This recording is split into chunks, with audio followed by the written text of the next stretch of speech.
Euh, Beaucoup d'entreprises commencent à avoir une vraie stratégie parce que dans tout cet écosystème de réseaux sociaux, vous avez chaque type de réseau qui est utilisé pour un certain type d'usage. Je vous donne deux exemples. Si je veux toucher, en tant qu'entreprise, je veux faire de la communication de masse, je vais aller sur Facebook, je vais aller sur Twitter. Si je veux faire de la communication RH, si je veux recruter des talents, je vais aller sur Viadeo, je vais aller sur LinkedIn. Si je veux communiquer sur de la vidéo, je vais aller sur Dailymotion, je vais aller sur YouTube, etc., etc. Et à travers cet écosystème-là, vous allez voir des réseaux sociaux se spécialiser sur un certain nombre de médias, mais aussi sur un certain nombre d'usages. J'aurai l'occasion de vous montrer tout de suite après la présentation un certain nombre d'usages qu'on a pu observer sur AgriLink et qui vous montrent la diversité des cas qui sont en fait créés dans une sorte d'intelligence collective et qui s'agrègent de plus en plus et qui donnent des idées d'usage de ces réseaux-là. Ensuite, nous avons dans cette même tendance constaté que l'e-commerce se développe de plus en plus via ces réseaux sociaux. Pourquoi ? Parce que la plupart des entreprises n'investissent plus seules dans des technologies qui sont très coûteuses, qu'elles développent dans leur coin, alors que le système du cloud, qui est un système dans lequel vous avez une seule plateforme qui est mise sur un serveur et qui peut être mutualisée sur l'ensemble des professions. Aujourd'hui, par exemple, vous avez pas mal de publicités qui vous disent si vous souhaitez créer votre site internet, vous avez un abonnement par mois et c'est cet abonnement-là qui va vous permettre d'avoir exactement les mêmes fonctionnalités que si vous aviez dépensé 200 000 € pour créer votre propre site internet.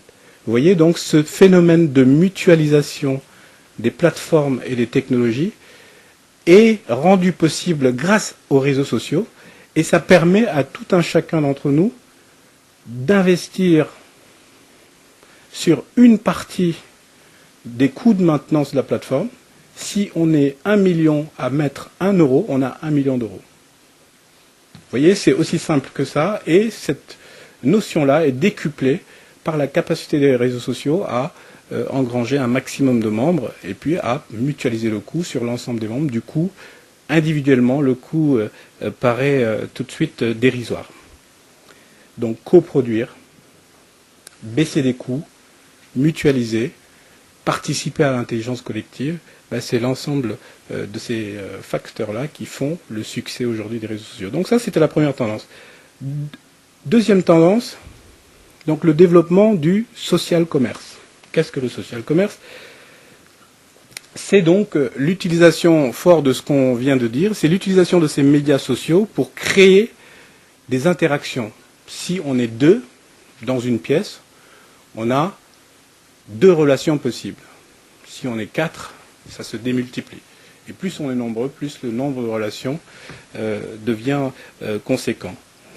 Juste un chiffre, 90% des consommateurs aujourd'hui font confiance aux recommandations de leurs amis. Vous vous rendez compte, ça transforme, ça ne bouleverse pas les fondamentaux marketing. Mais ça permet tout simplement de transformer, en fait, chaque utilisateur adhérent d'une marque ou d'un service en ambassadeur de cette marque ou de ce service. Si j'ai un conseil à demander, je le demanderai à des gens qui ont expérimenté l'usage d'un outil ou l'usage d'un service et j'accorderai plus d'importance à cet avis-là parce que c'est ce que disait Philippe tout à l'heure, c'est une relation de pair à pair. Donc il y a une proximité et une certaine sincérité dans le témoignage qui permet de mettre en évidence cette confiance-là.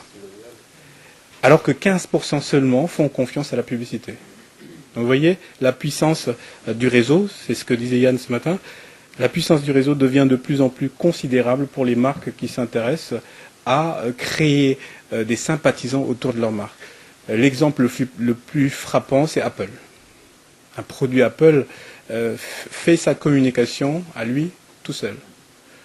Parce que vous avez l'ensemble des utilisateurs qui sont des ambassadeurs et qui défendent la marque, même en cas de communication de crise. Ce sont les utilisateurs qui font rempart et qui créent le contre-feu pour défendre la marque. Donc c'est vous montrer la puissance de l'aspect influençant que représentent les réseaux sociaux. Ensuite, ces réseaux-là vous permettent de mettre en avant vos produits ou vos services. Donc le phénomène de catalogue est le premier phénomène qu'on constate dans les réseaux sociaux. La plupart des marques ont des fanpages, comme on les appelle sur Facebook, et ces fanpages sont composés à la fois de photos produits, de photos d'événements et aussi de témoignages d'un certain nombre d'utilisateurs qui ont assisté à l'événement et qui se font écho entre eux de la qualité de l'événement. Et le bouche à oreille fonctionne ainsi. Et tout ceci participe à la création d'un réseau de contacts qui devient un vecteur de communication et un vecteur de marketing très fort.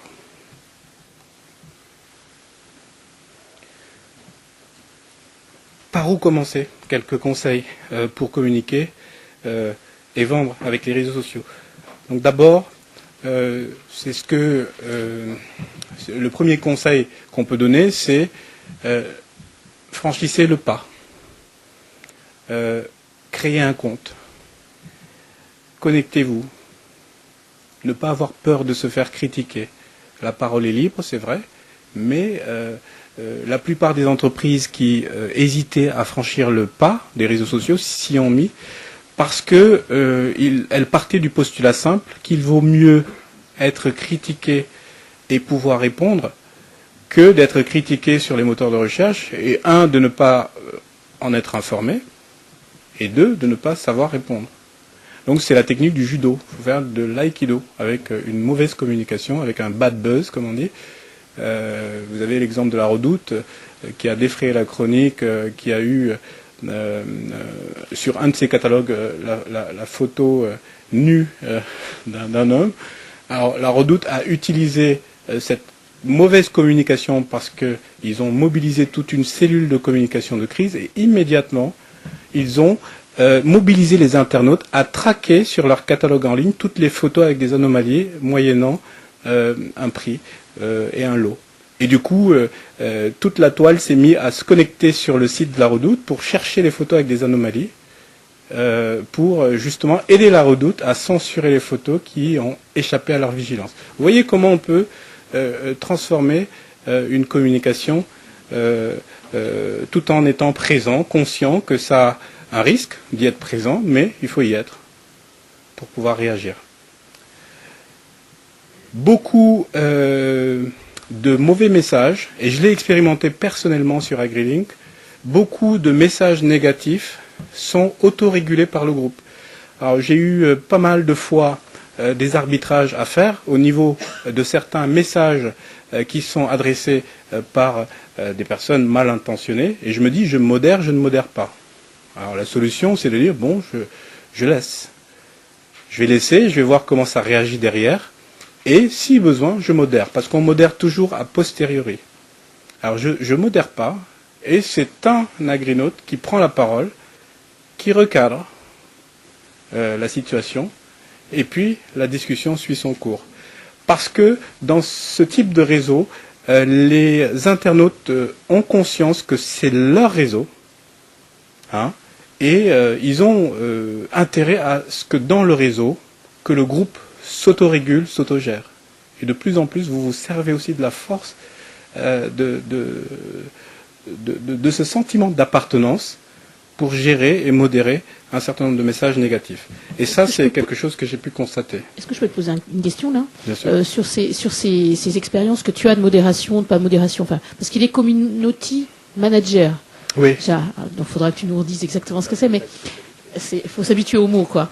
Mais est-ce que là, tes expériences étaient sur un élément factuel, c'est-à-dire, je sais pas quoi, ma vache boite et elle a plus de mammites, enfin quelque chose qui est technique, ou est-ce que c'était quelque chose qui était lié à un lien commercial, en disant telle marque dit qu'elle est la meilleure et moralité c'est pas vrai? Je vais donner deux exemples. Premier exemple que je peux donner, c'est j'avais posé une question sur AgriLink parce que nous allons nous développer sur smartphone. Et j'avais posé la question, êtes-vous BlackBerry, iPhone, HTC ou Samsung? Point d'interrogation. Premier post plutôt iPhone parce que c'est super, j'ai des applications, j'ai la météo au quotidien, etc. Deuxième post très positif. Troisième post, un agrinaute qui dit je pensais qu'on parlait agriculture ici. Je dis bon, très bien. Alors très rapidement ça peut déraper, ce genre de post. Parce que là on est sur un réseau social, on fait de l'enquête un peu, et puis c'est pour l'usage même du réseau, ça peut être mal vu. Et puis il y a un quatrième post qui arrive qui dit non, c'est une question qui est très pertinente parce que les agriculteurs sont de plus en plus mobiles et c'est tout à fait normal qu'AgriLink souhaite se développer sur smartphone, etc. Donc je crois que ça a du sens de le poser ici dans ce réseau. C'est reparti. Et puis il y a d'autres qui postaient Samsung parce que c'est génial, HTC parce que c'est solide, etc. Et c'est reparti comme ça. Deuxième exemple, j'ai deux groupes qui gèrent les cours et marchés. Les groupes les plus notoires, je vais taire leurs noms, mais vous pourrez les retrouver sur AgriLink, dont l'un des groupes poste un message négatif sur le second, en disant, voilà, c'est dommage parce que vous manquez un petit peu d'indépendance puisque vous êtes affilié à tel ou tel organisme, etc. Ok. Le DG du groupe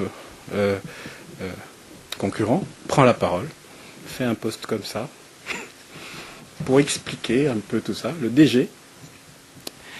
Et tout de suite, les agrinautes se sont remis à communiquer de façon très positive, et il a éteint en fait l'incendie, il a créé le contre-feu en répondant, parce qu'il était inscrit et qu'il avait mis des systèmes d'alerte pour que dès qu'on parle de son groupe, qu'il soit informé, et à partir de là, il a pu rétablir un peu la vérité, et ça n'a pas gêné le débat. Je pourrais vous montrer tout à l'heure l'ensemble des messages qui ont été postés de façon très positive.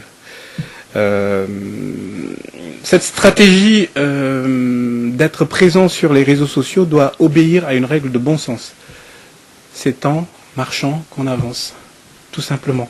Il faut y être, il faut tester, il faut ouvrir des comptes, faire des posts, regarder comment ça réagit, parce que personne aujourd'hui, dans cette salle, ni partout dans le monde, n'a plus de 5 ans d'expérience en matière de communication sociale.